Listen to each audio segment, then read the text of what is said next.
Christian parenting.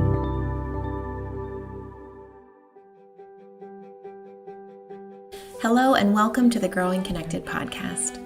My name is Amy Ulrich and I'm here with my husband Jeffrey Ulrich. Jeffrey is a child psychologist and we are parents and authors, and together we've written the book The 6 Needs of Every Child, empowering parents and kids through the science of connection. In my work as a therapist, I see both the joy and the pain families experience in their journey together. We all feel stuck and disconnected at times. So each week we'll consider a question from a parent or a child who needs support. We're excited about this week's question, which features a really dynamite kid and a mom who's worried about whether she's doing right. And we just love supporting kids like this and their parents. Hi, Amy and Jeffrey. My daughter, who is turning 5 in a couple weeks, is very articulate and emotionally intelligent and consistently communicates to me that she's not getting enough attention.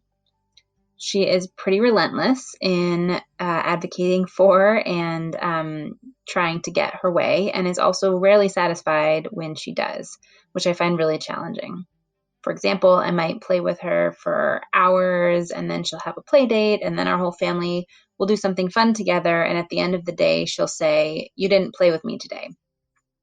I'm worried that her needs aren't being met and that she is harboring growing resentment and some kind of hurt from our inability to give her what she needs.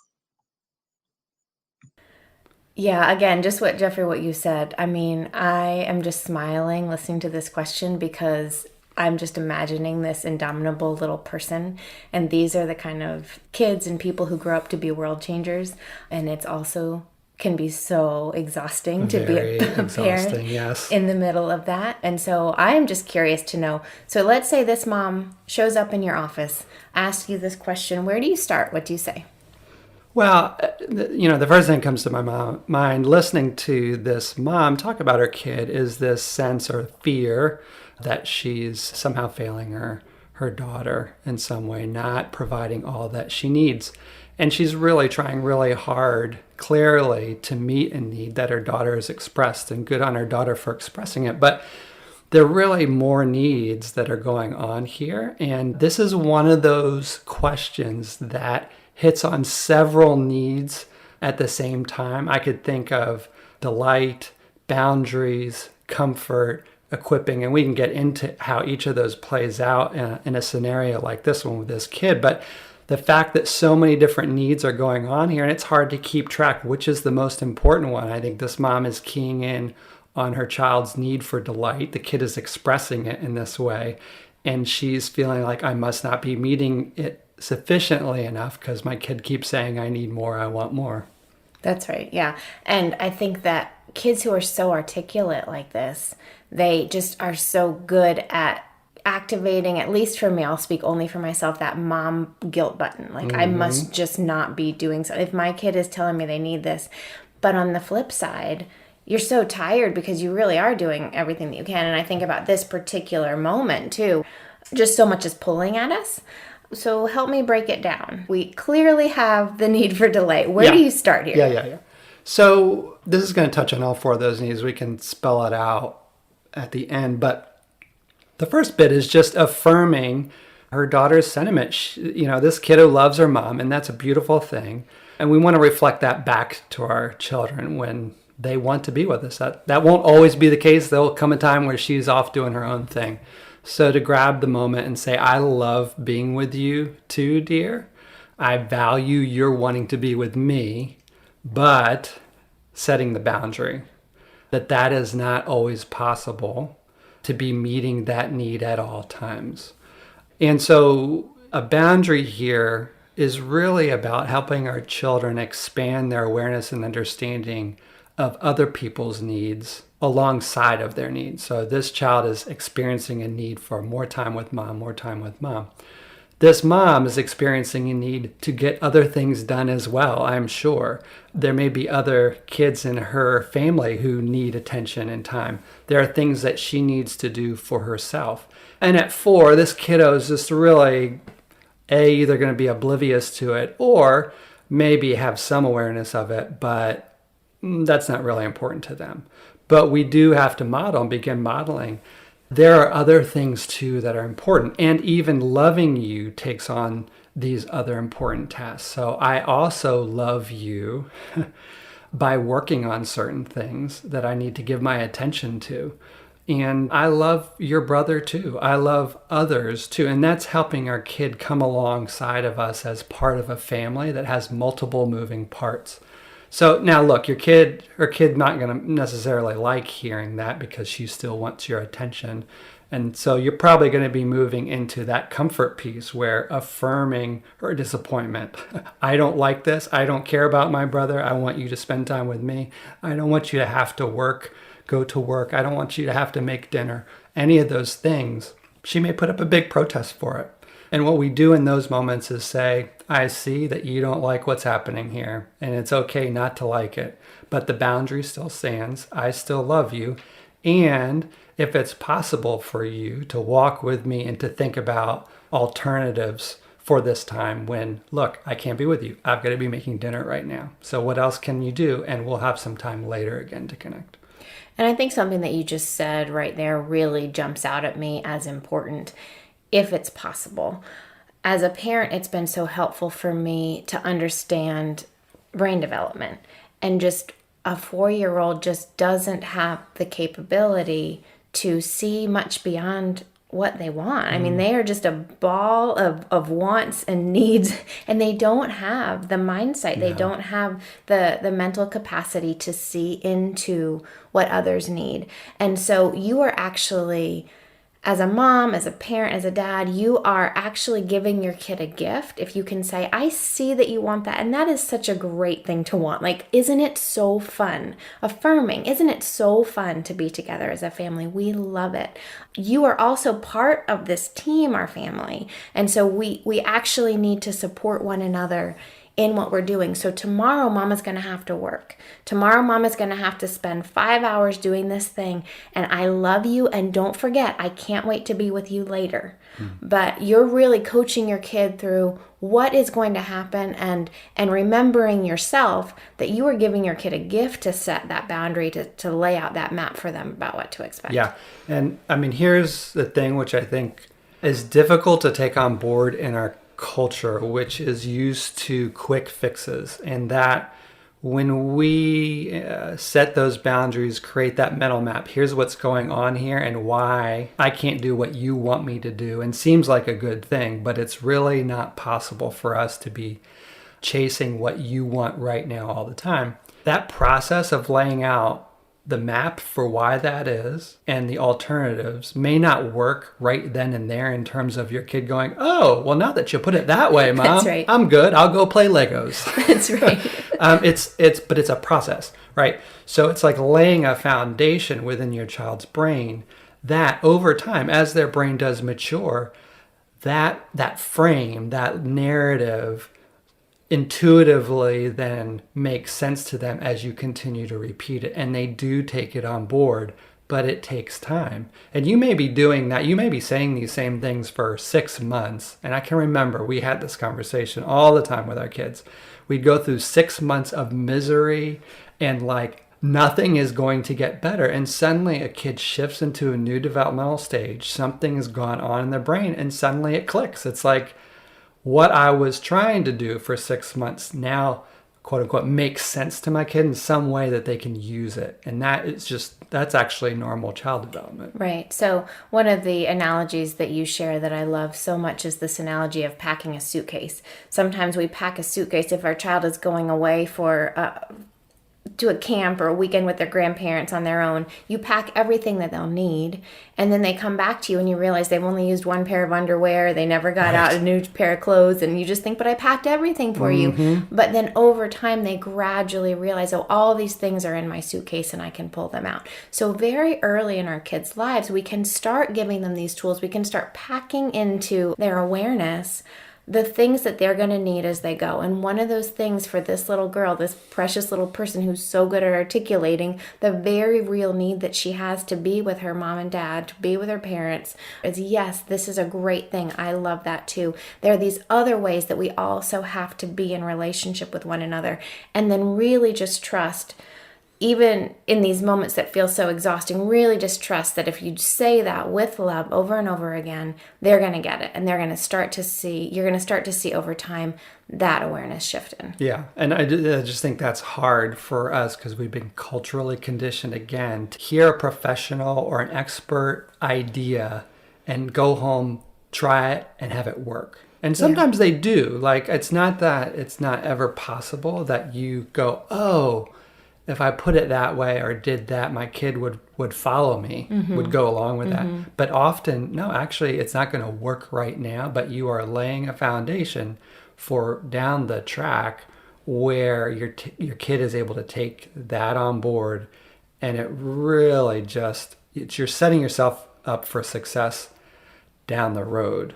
Even if it doesn't work right now, you just stick with it and say, repeat myself, stay consistent, and this too shall pass. Right. And to get to that question of mom guilt, which I think is such a big one, to try to, for yourself, just take this long view, big picture. What does my daughter need along the way? She is going to need, she's going to need that ability to articulate her wants and her desires. That is going to be a gift to her. That's going to be a gift to her family. That's going to be a gift to the world. This is a wonderful person that you are raising. She is also going to need to be able to interact with other people and have a real sense of what other people around her need so that she can fit into a healthy family system. And you are going to need, she's going to need a mom who can stay present and isn't exhausted and isn't overwhelmed by all these feelings of I should have done better, I could have done better. So to really believe in this moment, I'm the grown-up. I have the mental capacity. My brain is fully developed enough to see into the future and to know and stand firm in that. And yeah, we're all going to have our moments where somebody says at the end of the day where you've just spent 10 hours doing really extreme things together and the kid says, we didn't do anything, and it really is tempting to just snap at them. In those moments, that's where you, if you can, just think to yourself, this little person is a gift to me and a gift to the world. But then also go to that place, and my health and my needs and meeting that is also going to be a gift to this person. It's a tricky balance, and that's where I think those needs that you laid out are important to keep in mind, that the goal is to live in balance rather than running wholehearted to one or the other. That's what makes this example, this interaction tricky, because of those 4 needs, right? And what we know is that nobody is good at all the needs. So you got a situation where delight's important, boundaries important, comfort's important, equipping's important. And any of us, 95% of us, one of those 4, if not 2 of those 4, are going to be real weak spots where we have difficulty stepping into that, right? So let's say the weak spot is boundaries, and you think delight, delight, delight. I enjoy that. I value that, whatever. Like, I want to be feeding delight to my kid. Boundaries is less comfortable to me for whatever reason.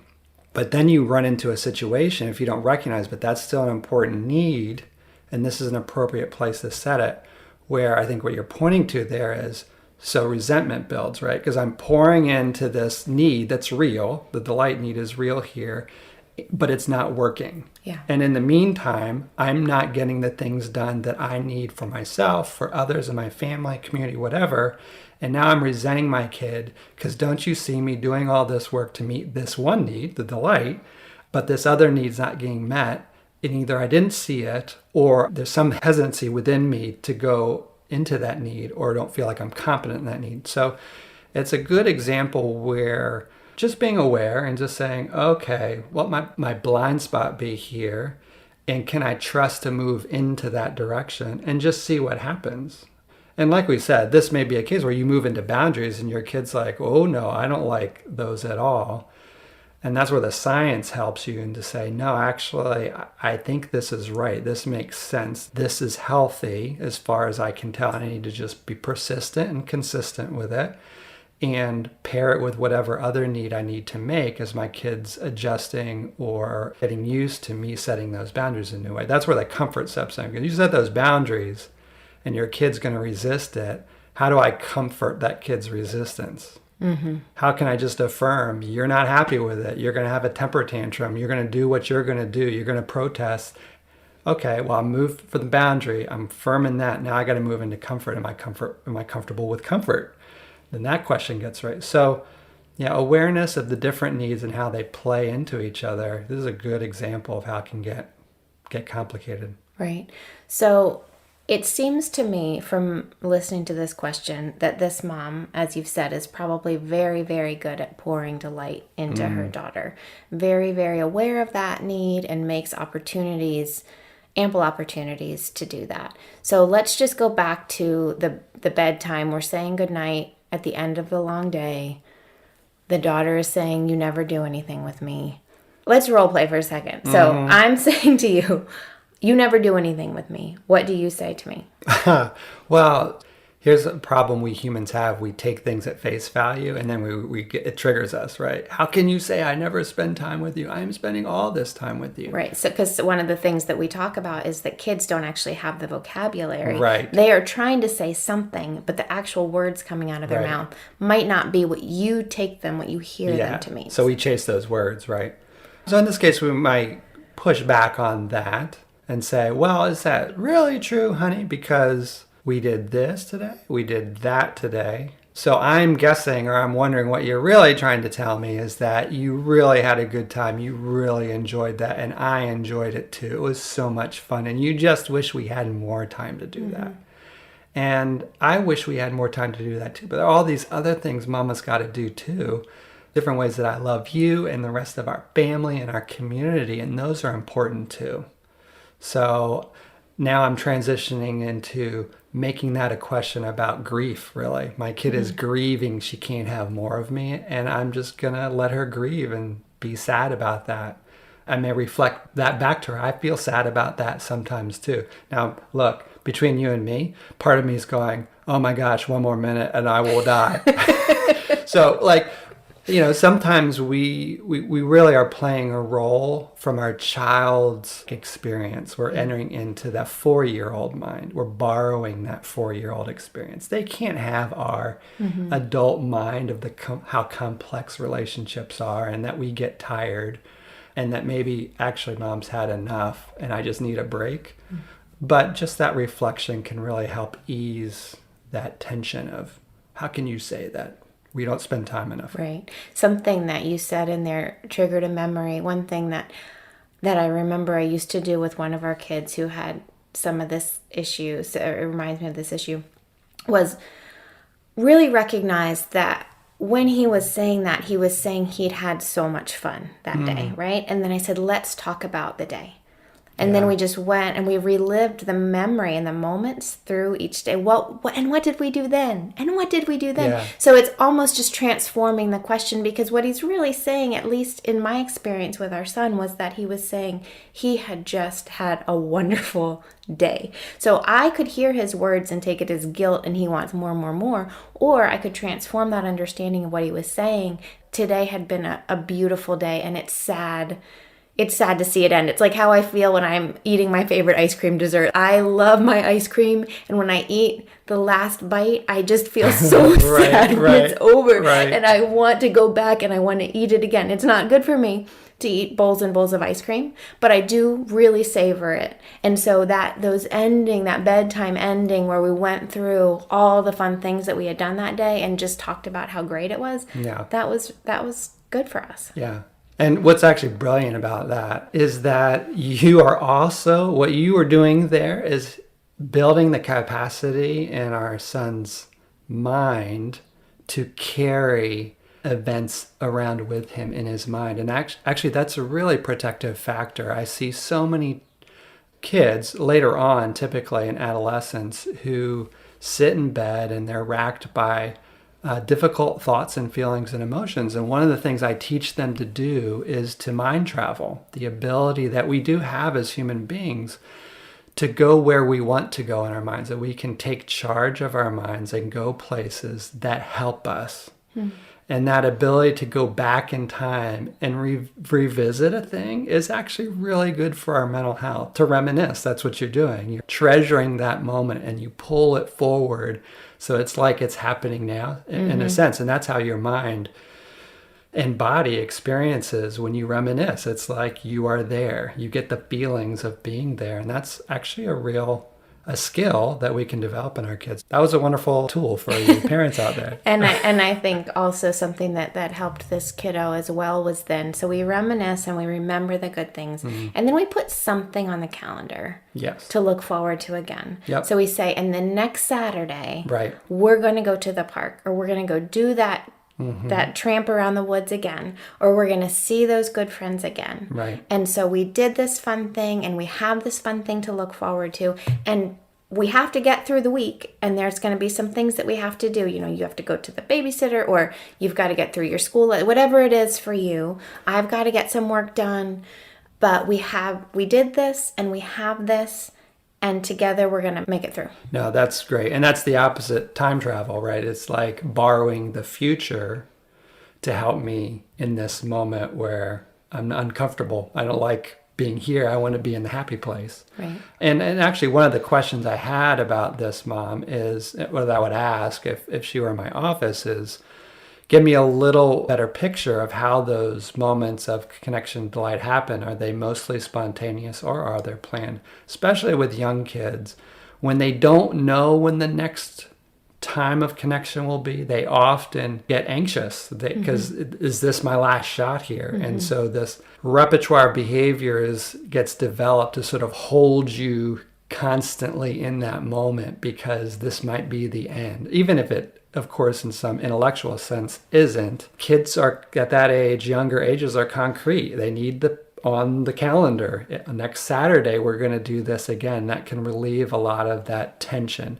Won't always happen, but especially in a case where the ability to connect comes and goes. That's why routines are really important, that rituals that we have, the nighttime ritual, or dates. I used to take Josh to the donut shop, used to make you a little bit crazy. He was what, one or two? This is way too much sugar, too early, but we have differing opinions if I had to do it again, maybe that wasn't the best idea. Okay. But there's those rituals, right? Those things where we can anticipate. And that's not always possible. That can also, though, relieve the tensions of, can we move away from this really nice moment that we're having now? And I think it's really good when we think about rituals and bedtime rituals, it's really good to name for our kids our own frailty. It opens us up to apologizing to them, to name to them later things that we don't do as well. And then it opens the door for them to enter into their own relationship with God. One thing that I would say to another one of our kids who struggled with bedtime a lot, he didn't want to be alone. And we tried all different things. But then the bedtime ritual became an opportunity for him to invite God to be close to him while he was struggling. You and I believe that God is close at all times, and that Mom and Dad can't be close. We can't be close to our kids at all times, but there is a love. God is present. You can invite Jesus to come and be with you here tonight. That gives them the opportunity to start exercising their faith early. Yeah. And it reminds me, too, of something I wanted to talk about in this case, and that is personalities. I don't know what the personality of this mom is, but I can get a sense of the personality of this kid, which is a big social, potentially extroverted. And we have a kiddo who fits that profile, and I'm an introvert. Our kiddo is an extrovert, and that's hard on me. And at some point in our relationship, I wanted to name that difference for him when he was old enough to understand it, so that he did not internalize like something is wrong with him, that Dad has a limit where I need to take a break from the intense interaction. How do I step out of that, have a boundary for that that's not shaming? And I remember it really helped him to have a name for a kind of personality in the world, and that one personality is not better than another. And God loves and delights in all of these personalities, that they are good in the ways that in which they are good. Because there are things that he's going to be able to do in the world that I just could not with that. Because he has a personality that allows him to do things that I marvel at. And helping him see that as he grows older, I think that helps our kids to understand. It's again part of making the map, creating a map for them of human beings. It's different ways of being in the world, and God delights in all of them. so we can both respect differences and cherish them. That's right. And it goes back to what we just talk about over and over again, which is how shall I be with this child instead of exactly what shall I do right here in this moment, because you could do a variety of things and it may or may not make things better today, tomorrow, next week. But if we consider how shall I be with this child, we can start to delight and see who they are, really take into consideration how we interact with them based on their particular personalities, and then ask God to enter in and help us. Amen. We want this time together to be a place where we can consider hard things and also share moments of joy. In our book, we talk about God moments. Times when parents and kids have experienced God's love and presence carrying them through in very specific and sometimes inexplicable ways. We believe that sharing these stories together and with our kids is a great way to connect us to each other and to God, and point us all to love. I've asked my friend Anne to share a God moment with us today. For those of you who've read our book, Anne is the friend who rescued me after my disastrous attempt at humor when one of our boys broke his wrist. Anne and I have been through so many ups and downs of parenting and life together, and I'm sure she has a story to tell. I want you all to hear from her the way that I've been able to over the years.